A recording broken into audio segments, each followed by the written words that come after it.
Stop and search has been a contentious issue for the police in the UK for decades. The country's biggest force, the Metropolitan Police, has referred itself to the police watchdog twice in as many weeks over the actions of its officers. Today, another incident, this time raised by a serving officer after her nephew was searched and handcuffed. Noel Phillips reports. It was frightening because it's like 1 minute I was just walking along on the phone to my friend.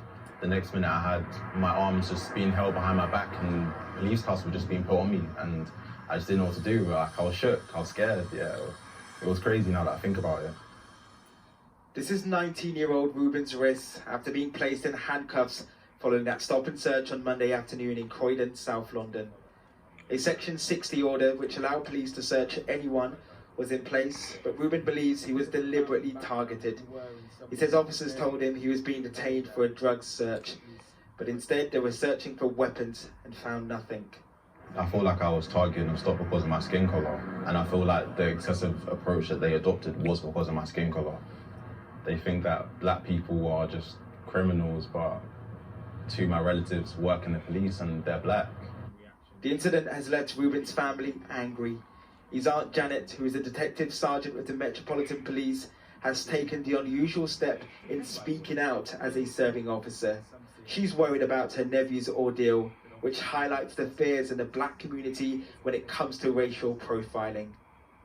It was just heartbreaking that I do what I do within policing to keep communities safe, and yet, you know, we're in this state at the moment where actually I really question why. The perception is that there is racial profiling based on disproportionate numbers of stop and search, based on misconduct issues within policing. There are a number of issues that keep rising to the front which makes it feel like we're being policed unfairly. No one's perfect, but this is out of order. And I'm sure if Chrissy the Dick had any children and her son or daughter came in with that, she would have a lot to say.